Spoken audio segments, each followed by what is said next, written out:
Okay, the next stage is to actually put the head, the man's head onto the screen, onto the picture. So we need to open that first of all. So file open. It should be down there as Gritty Man JPEG. And what we want to do with this is to remove the head from the blue background. Now, it is against a nice background, which makes it much easier to select. So rather than try to select the actual face of the man, it's much easier to select the background first of all, and then invert the selection. So we've just got the man, as we've got a nice plain background that's easy to do. So to do that, we're just going to use the quick selection tool, which is on the toolbar there. You can see quick selection tool. Make sure that it's on the plus on the options bar, so you can see you've got new selection. The little plus there is to add to selection, and we just drag and then drag on the other side, and then we invert the selection. And to do that, we go to select, inverse, and we're left with just the man. Now we need to duplicate the layer. So we look at the layers, duplicate the layer, just click on OK, and then we click the mask, the add mask layer, add layer mask button. So that's the little square with the circle in there you can see at the bottom. We click that, and there's our mask. Okay, now we need to refine this. So we right click on the mask area where you've got this white shape there on the black background. That's the actual mask. If we right click on that and we click on refine mask, now this is not available in older versions of Photoshop, unfortunately, so you'll have to remove it in a different way. It's in the later models of CC. So first of all, we can see we've got a few little edges down there. I'm just going to drag the brush. So I'm just taking the little plus so it's in the white area and we're on the edge. And we're just going to drag along the edge. I haven't got to be too particular.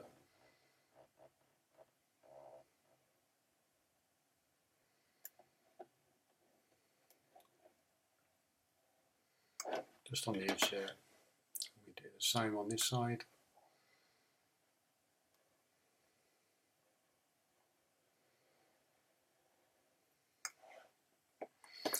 That's cleaned it up nice.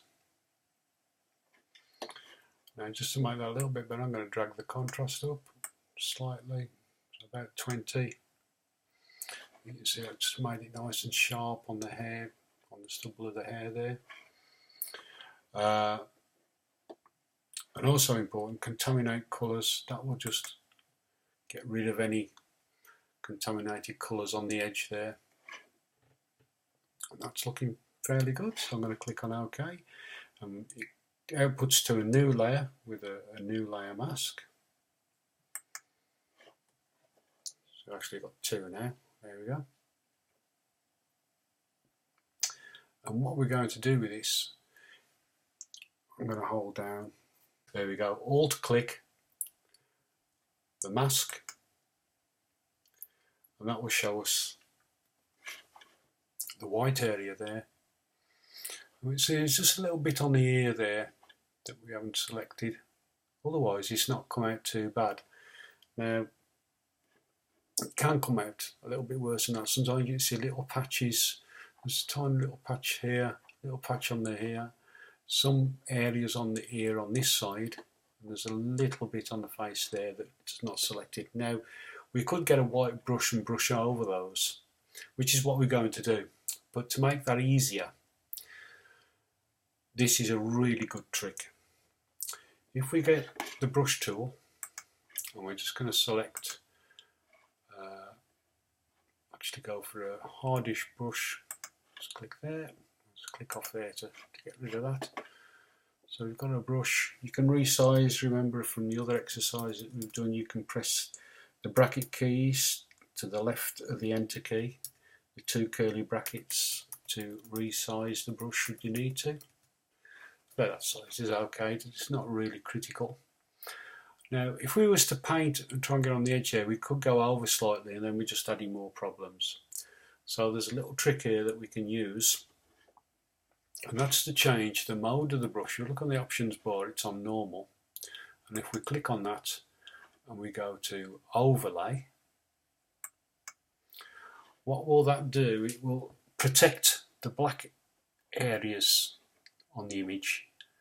So if I paint along there, you can just see that little bit on the ear there, and if I paint over that, you can see even though I'm going over the edge slightly, it's not going into that area. So I'm just going to go along the edge with this brush, and that will sharpen up. Doesn't matter if I go over slightly, because that's what I want it to do. You can see I'm just picking up these little areas on the ear there, I'm just painting over there, and anywhere else you would see any areas. And that really, really neatens up and makes a perfect selection. So that's a really good trick to learn. When we clicked on that, we just click back on the man there, to the left, the layer thumbnail, and we can now move this man to the other image. And to do that, we get the move tool, we put the mouse over the man, we're on that top layer, we're going to drag that. Now keep the mouse down, don't let go, and put your mouse over the tab at the top there for your image, and that will bring, when we let go of the mouse on the image,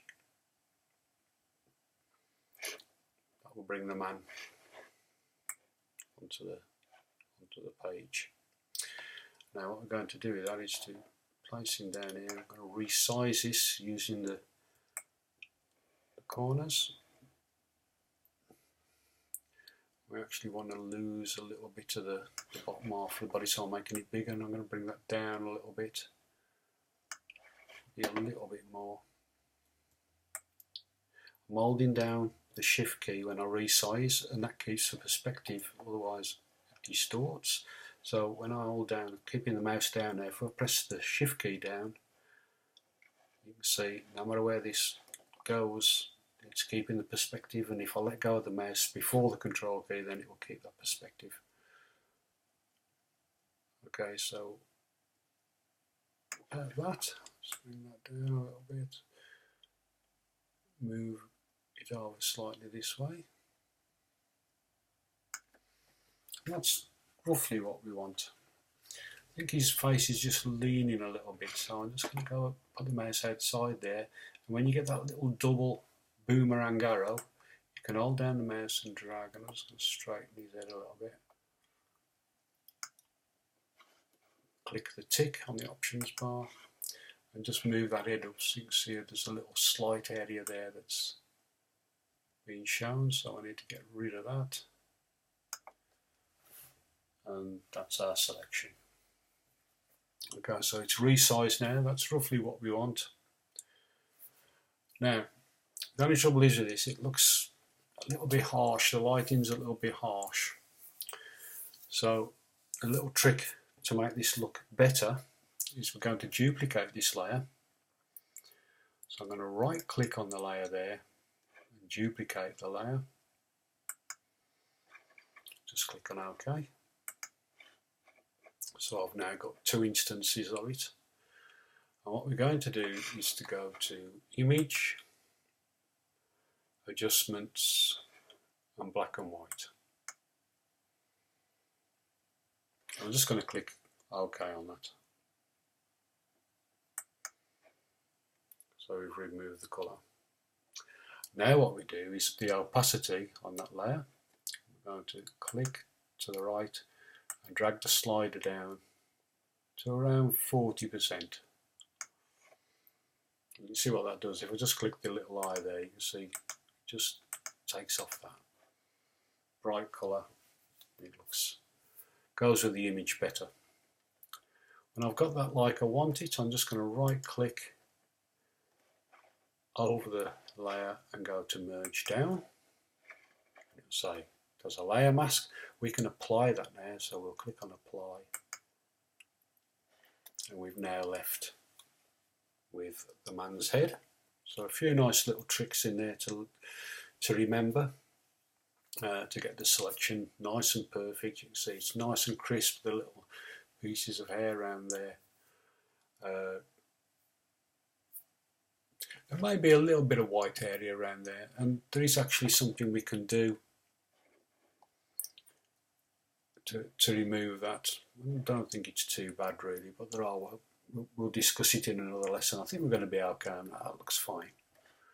Okay, so we need to resave this now. File, and if we click on Save As, it will by default now come up as a Photoshop file.